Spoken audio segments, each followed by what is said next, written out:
Out of nowhere, she gets a knock on the door. When my mom opens up the door, the gentleman on the other end, he hands my mom these legal documents. She starts flipping through the pages, and then she realizes that the property is going to foreclosure. She picks up the phone and she calls them up. And she goes, "Hello? Oui, this is Marie. Yes, I received the papers in the mail. It says that the property is going to foreclosure. But I don't understand. Every month I pay the landlord on time. Every month I pay him. I don't understand why the property is going to foreclosure." The lady on the line could tell that my mom sincerely did not understand what was going on. She said, "Oh, Marie, even though you've been paying the landlord money every single month on time, the landlord has a mortgage. The mortgage is attached to the property. Because of that, the bank has the right to foreclose. And so, ma'am, the property is going to go to foreclosure." And so my mom asked her, "Do you think that maybe I can go to the foreclosure sale? Whoever buys the property, I will be a good tenant for them. I will stay in the property. I will pay them the rent. Please, do you think that they will let me stay?" And you know what the lady told my mom? She said, "Ma'am, it's not even worth you showing up. Whoever buys that property is not going to want to keep your little restaurant in there." So my mom was devastated. She's like, "This is how I take care of my two boys. I got all my life savings into this property."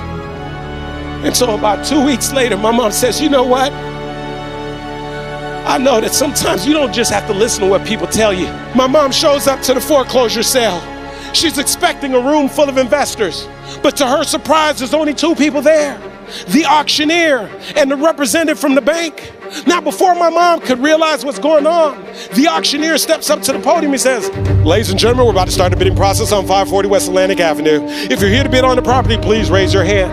And so naturally, the representative from the bank is standing over here. She raises her hand. My mom, who had no intentions on bidding on the property, doesn't even know how this thing works. My mom decided to take an act of faith and raise her hand. The auctioneer said, "Very well, we're going to start the bidding process at 30,000. Can I get a 30,000? The representative from the bank is standing here, says 30,000. My mom's still in the game. No money. 35,000. It gets over here to the banker, and banker says 36,000. This goes on and on. Now they're in the 40s. Now they're in the 50s. Now they're in the 60s. Now they're in the 70s. It gets over here to the banker, and banker says 76,000. Now my mom's like, "I might as well have some fun. I don't have any money anyway. We must be playing with some Monopoly money." And so my mom, attitude and all, my mom goes, 76,500. The representative from the bank is standing here with a clip pad. She picks up the clip pad and she says nothing. The auctioneer's got to keep the process going. He goes 76,500 going once, no answer. He goes 76,500 going twice, no answer. He goes 76,500 sold to who? My mom, the woman who had no intentions on bidding on the property. And so my mom is excited she won the bid. And then she's like, "Wait a second, I actually have to have the money." And so they told her, "You got 30 days to come up with the money." And so my mom would go home. She'd pull out a notepad and she'd start writing down the names of all of her friends and all of her family members, one by one. And she would call them up and tell them the story. Some would lend her 1,000. Some would lend her 2,000. Some would lend her 3,000. Some lend her 4,000. Some lend her 5,000. And she's 3 days away. And she's still $30,000 short. And my mom's thinking, maybe this isn't meant to be. And then her telephone rings. And it's her friend Yvonne's. And when her friend calls her up, my mom says, "Yvonne, no, it's too late. I have 3 days. I still need $30,000. Yvonne said, "No, Marie, listen. I know you've been calling us. But me and my husband, we've been saving up money to buy a house. We heard you call us. We heard the voicemails. Right now, we've saved up $30,000. We prayed about it. We talked about it. And we want to lend you the $30,000. So my mom would go and get the money from Evo's and all of her friends and all of her family members. And she would drive over to the bank and get a cashier's check.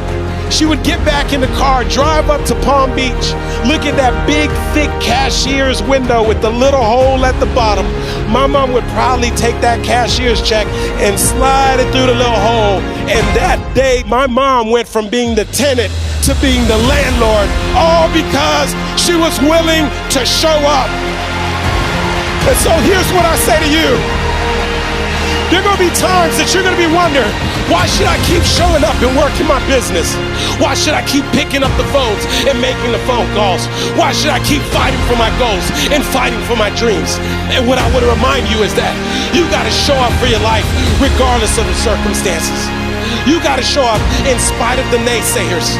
You got to show up in spite of the conversation going on in your mind. You got to show up for your life. Because if you don't, nobody else will.